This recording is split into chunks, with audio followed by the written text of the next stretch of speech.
Hello and welcome back. Today we're going to be doing something a little bit different. Today we're going to be opening not one, but two of the Phyrexia All Will Be One complete bundles. Today is Thanksgiving of 2023.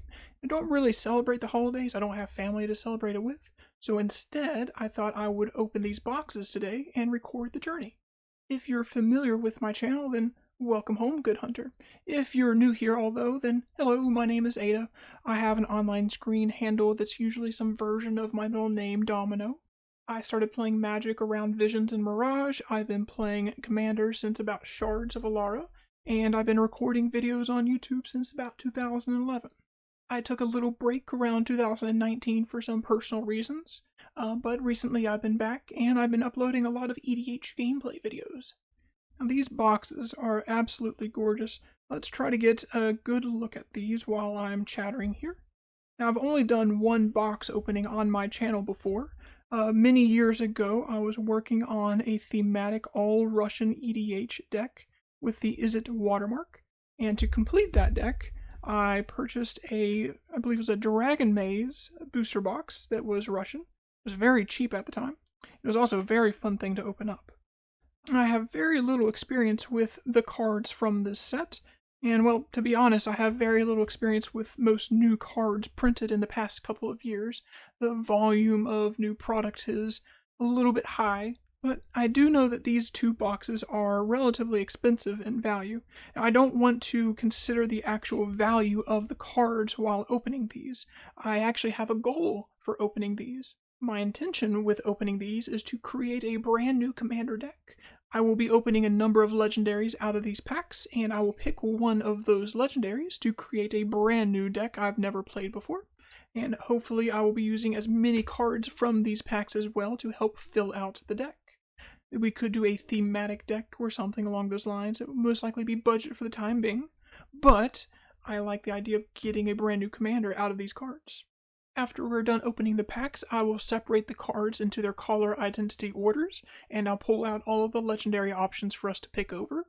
And then I'll probably sit down and think about what options to pick and choose for a while, and then we'll probably end up creating a theoretical, maybe multiple theoretical deck lists regarding the legendary options we have to pick from. I will also talk about how I came into possession of these two boxes. In short, these were given to me as a gift from an amazing friend. I'll try to explain more and chat about what's been going on with me in my life in the past few years while I'm organizing the cards into their piles. Also, I don't release these videos to the public with the intention of gaining anything. I'm basically just using this platform to upload and save good memories for myself. But I'm also happy to share those memories with you. So, if you would like to show some love for my channel, then go ahead and click the buttons down below and type something in the comments. But if you would like to actually support me in my transition, there is a fundraiser link in the description down below. Let's go ahead and start cracking some packs. I'm very excited. I also pulled out my Lucky Mox to help give us an edge. So sit back and relax. Wish us a little bit of good fortune on our journey to completion. And I'll be completely honest, I'm not entirely sure which way to open these boxes, because they have a seal, a plastic seal here, but also a pull tab on each side. I'm assuming that the pull tab is used, and this is just for factory purposes. So let's start with the pull tab, and we'll go from here.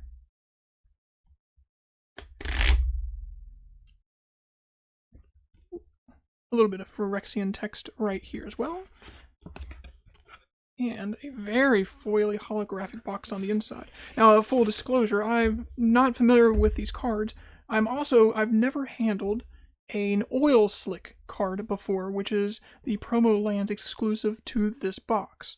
I've seen people play with them online. I love the artwork that I've seen, but in my hand, since I've been absent for the past few years, I've never handled a raised textured foil, and I've never seen an in-life one of the slick cards. So I'm excited to see this. Now this gift box is beautiful. I love the holographic effects all over this. I don't quite understand why there's a slight curvature here compared to what the previous bundle boxes and gift boxes used to have, but still, this is a very beautiful box.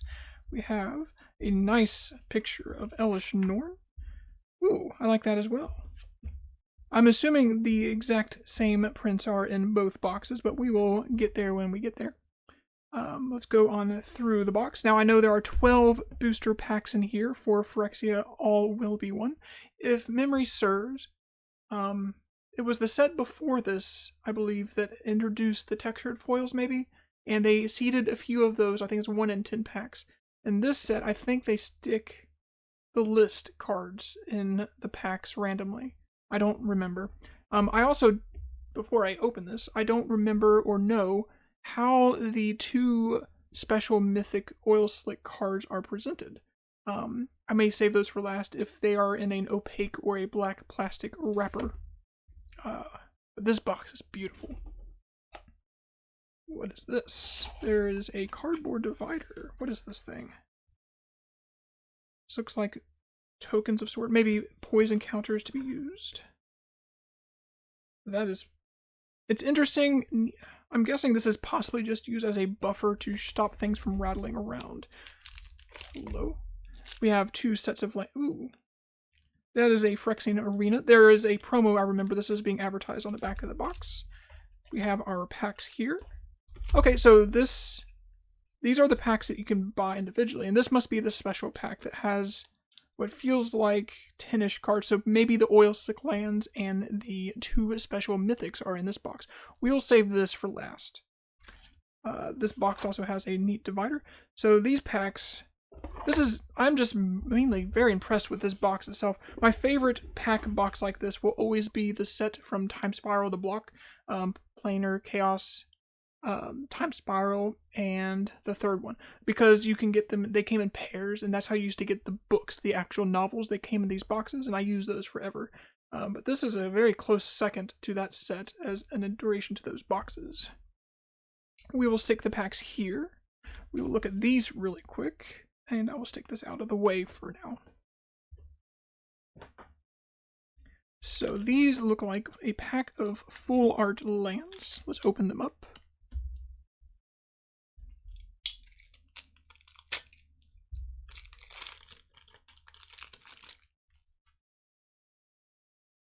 Oh, wow. Okay, so these are very high gloss. I noticed that there is a slight curvature to them, but that's kind of expected from my understanding. The quality of the foils has not improved. We have a set of 4 of each basic, possibly. Let's go through these arts. Really like that. That's very pretty. And that foil on the swamp is also gorgeous.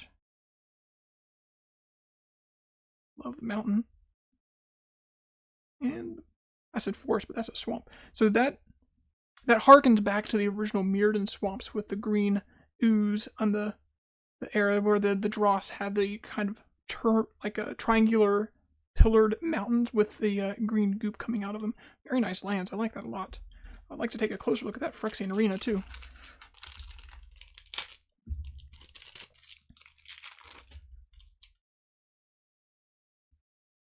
Ooh, very pretty arena. Now, I don't know what's going on with the storyline currently.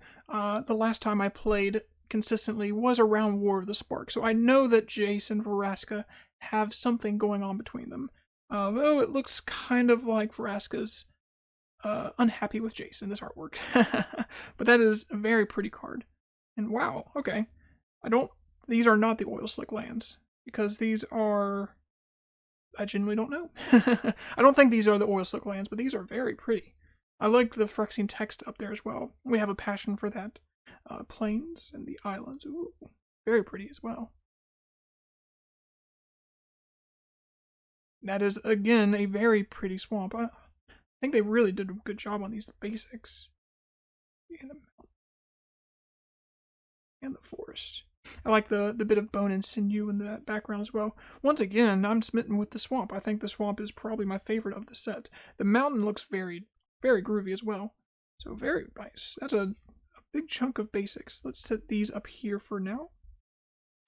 And now we are on to the booster packs themselves. We have 12 of them. I will, when opening these, keep them in the order of rarities. So we will make a common pile, uncommon rares, and whatever. But yeah, very excited. Let's get started. So to make sure my voice doesn't crack and distort through this entire video, I will go ahead and cut out my own audio. We'll put in some nice, chill, relaxing music to listen to while opening these up. Then we'll jump back to the next box. So enjoy.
Alright, so we are through the first pack. I'm still going to save this for last after opening the next 12.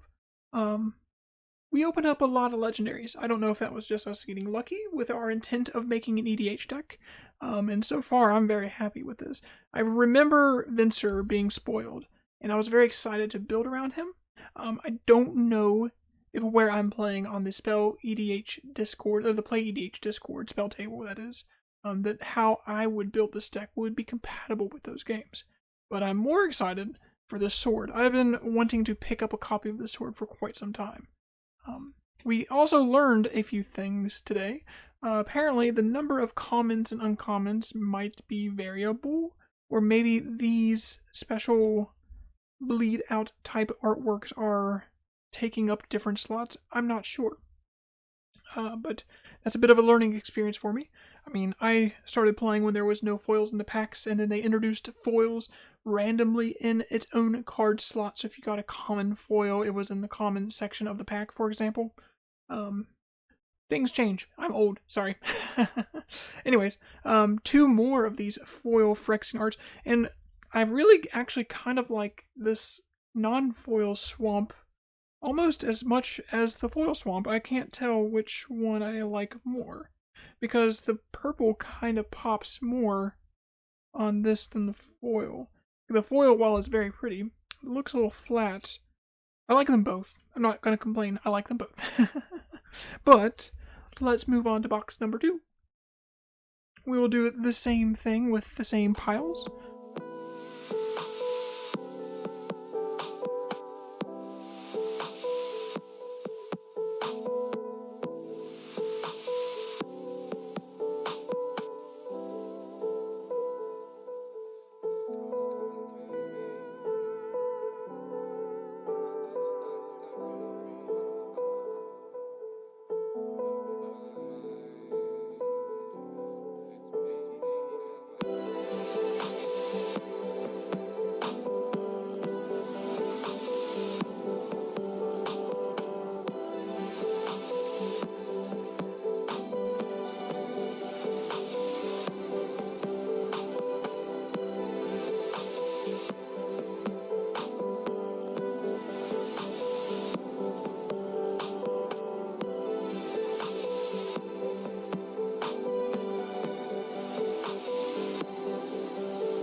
boy. Okay, so that was a lot, and there are some funny duplicates that showed up there. Interesting. We did get a lot more legendary creatures, so I'm thinking maybe that just has something to do with the set. I know that the development team's been pushing legendary matters and creatures and commander product a lot, even to the point where we received a commander card in our rare slots. In fact, I think another one snuck up there I've missed. But let's open up the big guns. These are the big guns. Since I'm assuming these are the oil slick lands and the 2 mythics each. From what I remember reading, there's about 24-ish mythics pulled from the set that were given the oil slick treatment. I don't even... Like, I'm already happy with what I pulled. This is just gravy on top. A few of those legendaries, like, I'm super excited about the dragon. I was wanting to get that dragon when they spoiled it. So even though I may or may not be running red, getting this card in particular, very happy. The foil tablet of completion is very cool as well. Super excited. Anyways, let's open up the gravy. This pack feels different. Is that a... Huh. Yeah, anyways, the pack feels different. Like the wrapper. This harkens back to the foiling pack of... There's a box of Shards of Alar where they made an all-foil booster pack that you can get, and they came in a plastic clamshell, but inside of that plastic clamshell, there's a pull tab. Huh. Well, that's helpful. Anyways, yeah, there is a special set for Shards of Alar where you can get all foil booster packs. All of the packs inside were all the cards were foil. Oh, wow. That is... Okay, found out what the oil slick looks like, and they are physically textured, so you can actually feel them, too. That is beautiful. See if I can catch on the camera there. I think that's the best angle for it. Nice. Yeah, they do feel slightly thicker. But still, oh, you only get 2 of each in each pack? Well, I guess we have 2, so we have 4 of each, but still. It looks very holographic. This reminds me of some of the Halo foils. I think they were called Halo foils. From the Pokemon game. I never played a bunch of Pokemon, but my favorite's Abra, so I had to collect all the Abras. Once again, the swamp is making all the other lands look not as... They're all pretty, but that swamp, like that purple pop on the swamp. Forest looks like a good tree. Nice piece of broccoli. Loving the mountain. Oh no. Oh no. Okay, this might be a problem. I don't think I can build a commander deck with this with the intention of where I'm planning on playing it. Because on the Play EDH Discord, where they use power rankings to put you in specific spots. And I'm on a budget. No matter what, this is the type of commander that nobody will believe you when you say you're playing on a budget or you're playing underwhelming cards. I do still have my old Legacy Show Animator deck, although I've stripped a lot of the powerful and expensive cards out of it, obviously. And I know I haven't updated that list for years, and I know that this card is showing up in those lists. That is very pretty. This, I don't think I can use this as a commander, because I don't have, like, it would be very fun, and I would be able to play all the colored cards except red. But specifically, I just want to put this in my Legacy deck, because that's pretty. Oh, yes. Oh, yes. That is an insanely beautiful obliterator. I don't know if he has his value anymore. This used to be an obscenely expensive card, and that is gorgeous. Wow. Like the purple and everything just makes that pop so nicely. We're gonna stick you two here. Number 2. So if they can put a little pull tab on these packs, then why aren't there pull tabs on all of the packs? Does that little notch cost extra? Curious to find out.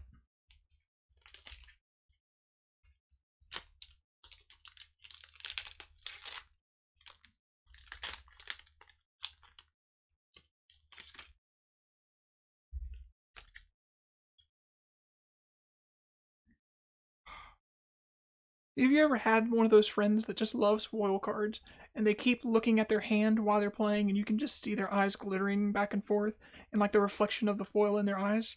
That's me. I am what used to be called a foil whore, in the fact that I would foil out everything possible just to try to make it as pretty as possible. And I'm very happy with these lands. Like, I know that's a significant number of basic lands that they put in here. I don't know if that's why these boxes were considered to be financially expensive, but I am very happy with these lands. Like, oh, that is so pretty. Is the camera even picking this up right?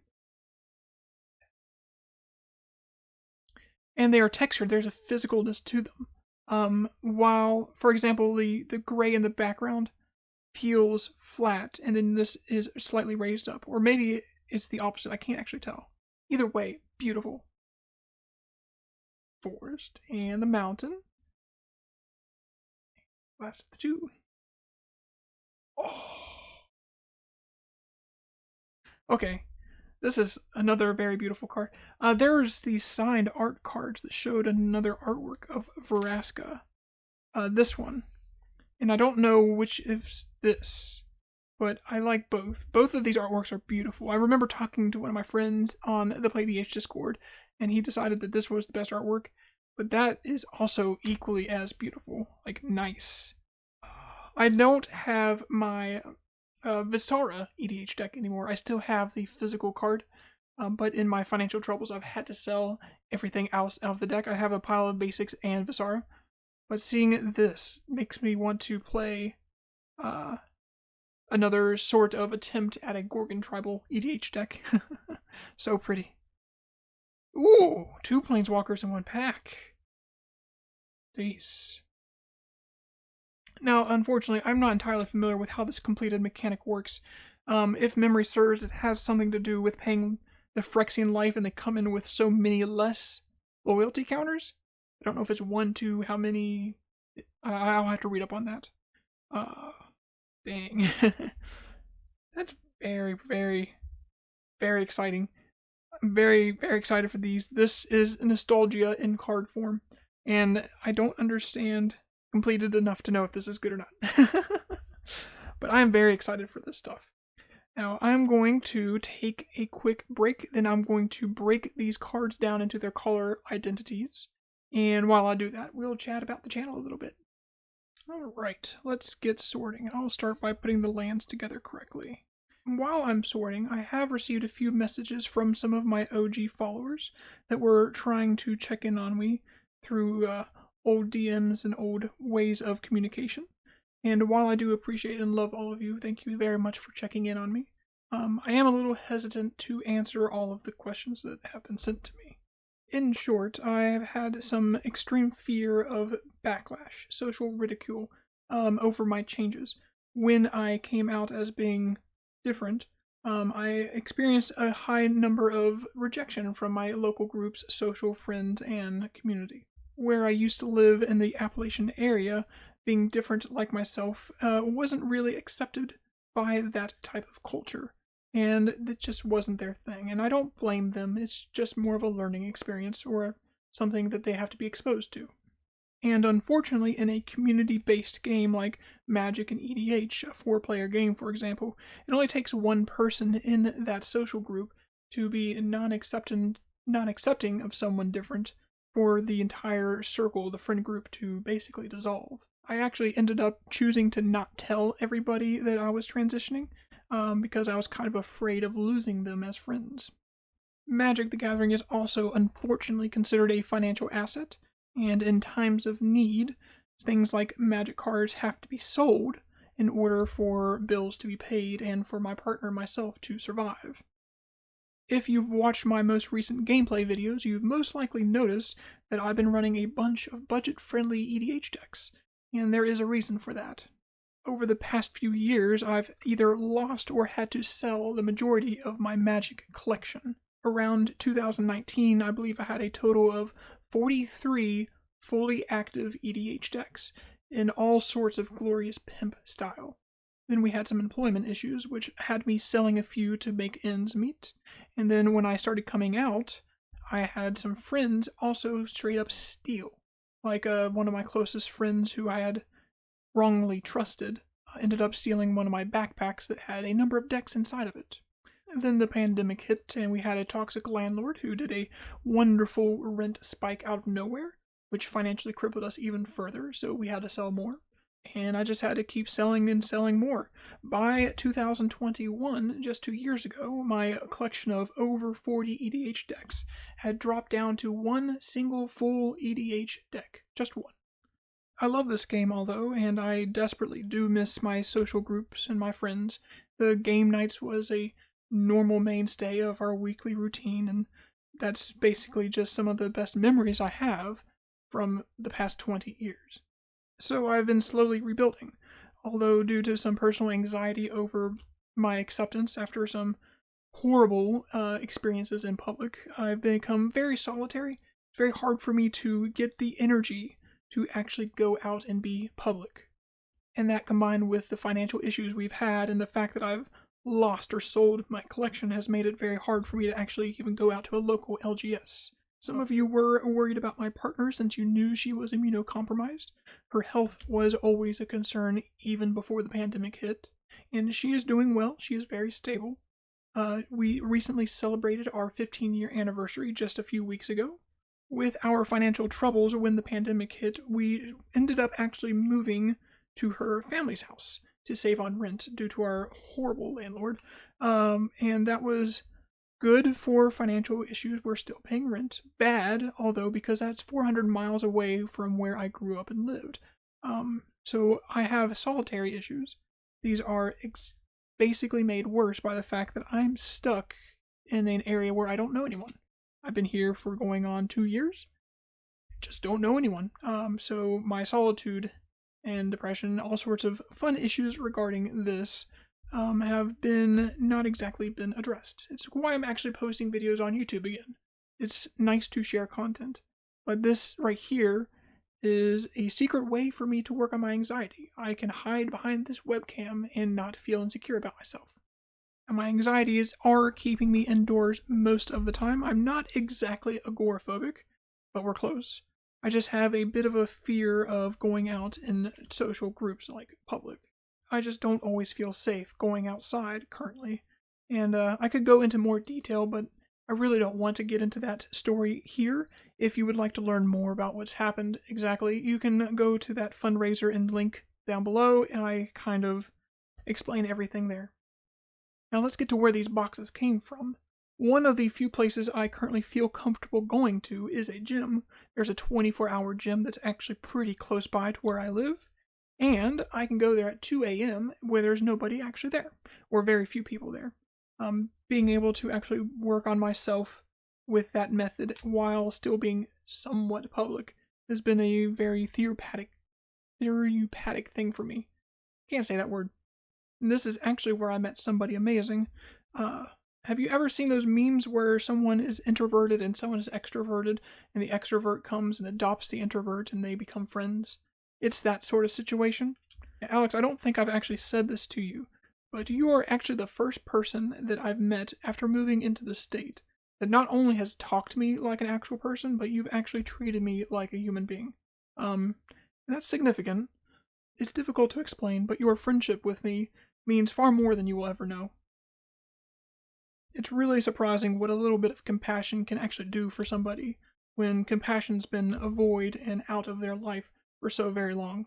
So thank you so very much, not just for these boxes, but for just being you. You're awesome.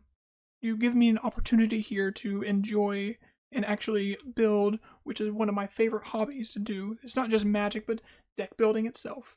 And this is a fantastic gift. This is taking a little bit longer than I thought it was originally going to be. I'm sitting here talking more than sorting, so what I'm going to do is actually kind of fast forward through this process real quick, and we'll take just a quick second here.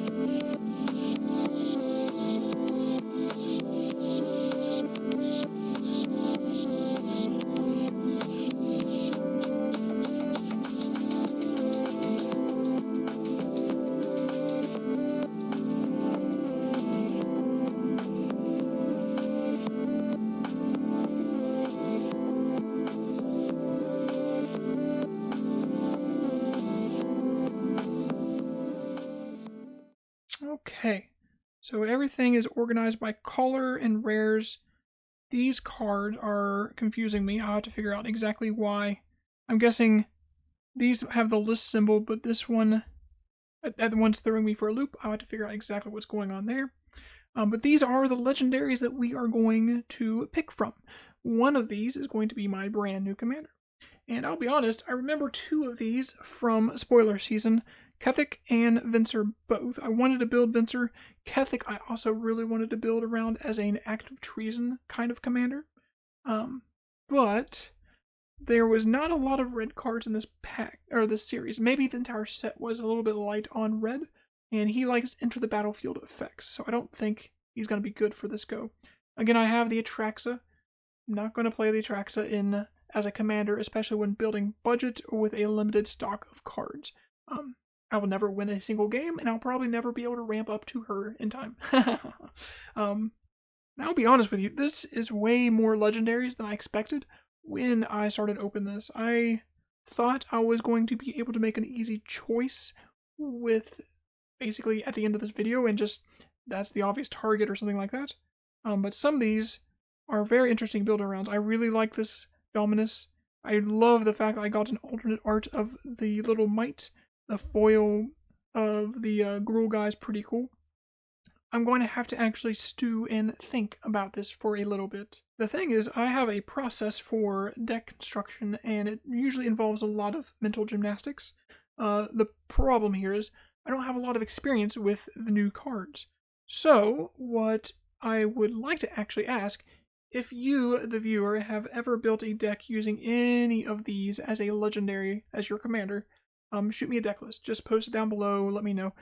Specifically, if there's new cards printed in the last few years that interact specifically with these legendaries, something that's a very good interaction, something that would fit into a low to mid power queue, usually when building on a budget. But I will think on this for a few days. There's just too many options for me to just pick one right now. I have a few ideas already, but I have to consider the card pool that we have to work with. We will either go through a highly thematic theme. We have a bunch of proliferate cards. So if we can squeeze one of the walkers in, that would be sweet. I don't know if we can do toxic or corrupt or poison, that is, because of the, usually that requires a specific amount of support that may not be available to us. We'll give this about a week, and then I'll come back. I will make some mock-up theoretical deck lists using Moxfield, and I will show them on the screen there. And then we'll see from there. Thank you for joining me with this fun little journey. Thank you so much again, Alex, for these wonderful, shiny, pretty cards. I'm super excited for all of this. I don't know or care about the financial value of what any of this is worth. What I care about is the fact that I have new toys to play with, and I'm very excited to get into that. So thank you, and have a wonderful Thanksgiving. Cheers.